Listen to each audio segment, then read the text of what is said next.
we're still flesh, and our home still whole. Your kind betrayed us. We who made you. We who gave you life. We were strong, but you were many, and both of us craved war. So busy were we with earthly concerns, we failed to notice the heavens. And by the time we did, the world burned until naught remained but ash. It should have ended then and there. But we built you in our own image. We built you to survive. And so we did. Few were our numbers, your kind and mine. It took sacrifice, strength, compassion. But we rebuilt. And as life returned to the world, we endeavored to ensure this tragedy would not be repeated. But now, we are dying, and time will work against us. Truth turned into myth and legend. What we built, misunderstood. Let my words preserve the message and make a record of our loss. But let my words also bring hope. You must find the other temples, built by those who knew to turn away from war. They worked to protect us, to save us from the fire. If you can find them, if their work can be saved, so too might this world.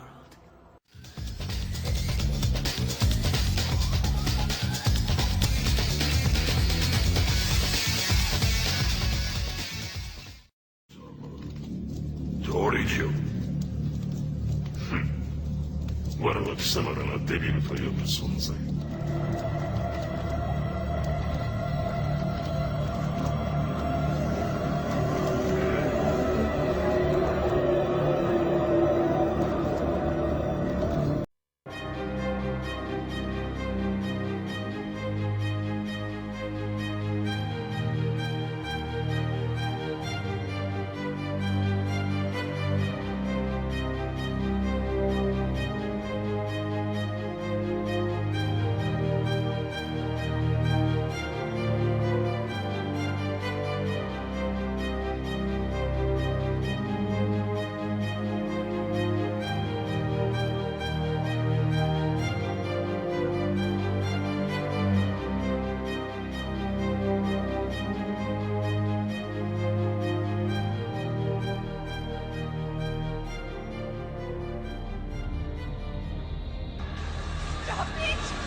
Would you like to hear some now?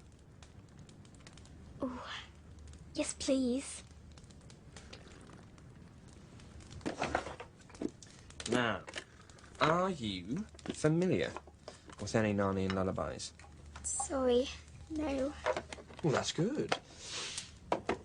Because this probably won't sound anything like one.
since we're giving a rock award tonight, who wants to pray to the devil with me? Who's in with me? Come on, hey. Let me see those horns. Let me see those horns. Metal, metal, metal, metal. All right. Now take the hand of the person next to you. Come on, Leighton. Dear Dark Lord Satan, hope everything's good with you. I'm doing fine myself. Just wanted to say hi and ask you to grant tonight's nominees continued success in the music industry. How was that?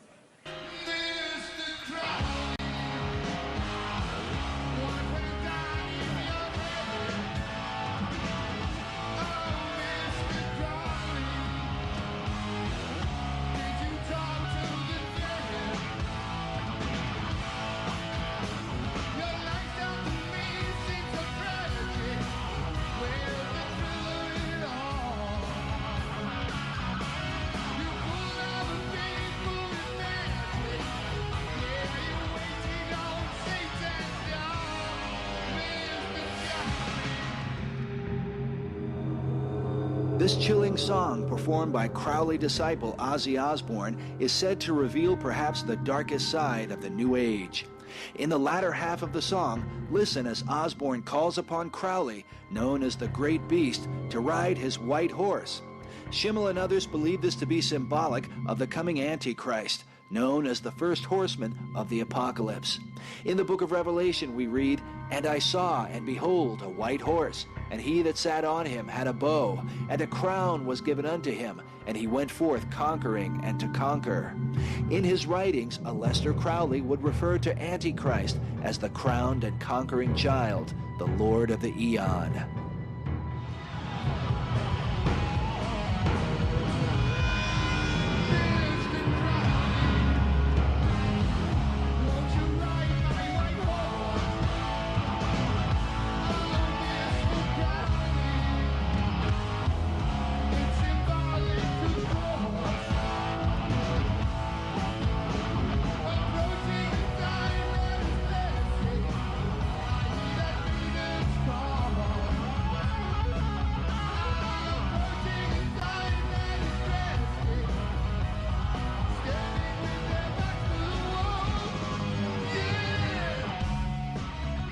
Standing with their backs to the wall is a key phrase in this song. Some researchers believe it denotes the mass murder of those who refuse to worship the New Age Christ. Standing with their backs to the wall, awaiting execution. And ultimately, that's where all this is leading. I mean, it's all about peace and love on the outside. But when it all comes down, there's going to be a brutal leader that will emerge, who Crowley was forthright enough to talk about in his books, and talked about this bloodbath that would come, wherein Christians would be put to death in the establishment of the New World Order. But is this merely the radical view of a drug-crazed Satanist like Aleister Crowley? Or is there, as many suggest, a global effort at work? We remind the viewer that the 20th century is without question the bloodiest in man's history. Some 170 million lives were lost to Nazism, communism, and the various killing fields of the world because of the darkness in the hearts of men. The Bible warns that the heart of man is deceitful above all things and desperately wicked. Who can know it? For out of the heart proceed evil thoughts, including murder. But even now, the face of Christ is changing in the world. In New York, at the Cathedral Church of St. John the Divine, we find a mysterious image hovering above the altar where a traditional crucifix would be. There are no nails in his hands and no crown of thorns upon his head. Instead, we find a robed figure, belted at the waist, with a Zoroastrian-looking cap upon his head, rays of light shining behind him.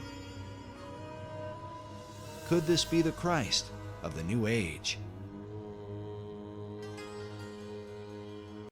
Since the early days of 2012 theories, when people like David Wilcock were channeling entities with names like Ra and Seth, people were told that 2012 was really about enlightenment. This idea is one that we are supposed to believe. Yes, I know this is a bit of an insult to those who think that they have uncovered the idea that 2012 is really about a consciousness shift or spiritual evolution as opposed to some doomsday situation. through their diligent research. Well, I'm sorry to burst your bubble, but this has been the line even back when 2012 Enlightenment was supposed to have occurred in 2000. It was pushed back to 2012 after it didn't happen. Nowadays, it would be very difficult to find a 2012 website that doesn't make the claim similar to the following. Many people think that 2012 was about the end of the world, but that's what stupid people think. We smart people know that it is really about a great cosmic shift in consciousness. Okay, they might be a little more subtle than that, but what I'm trying to say is that you think you're the only one who knows that 2012 is supposed to be about spiritual evolution, but this is what you were meant to think all along. The idea, if properly presented, has many uses for global government, one of which will be the acceptance of the genocide of dissenters of that new system, as well as patriotism for the new system that will purport to be a utopia. I'm not saying that people behind promulgating the ideas are a part of some secret cabal. Well, for the most part. I think that for the most part, these people really do believe their sources. In David Wilcock's case, his source is Ra, and as we will see, there are many types of Ra's out there, and they are extremely concerned with getting those who are willing to listen to them to tell the world about this coming enlightenment.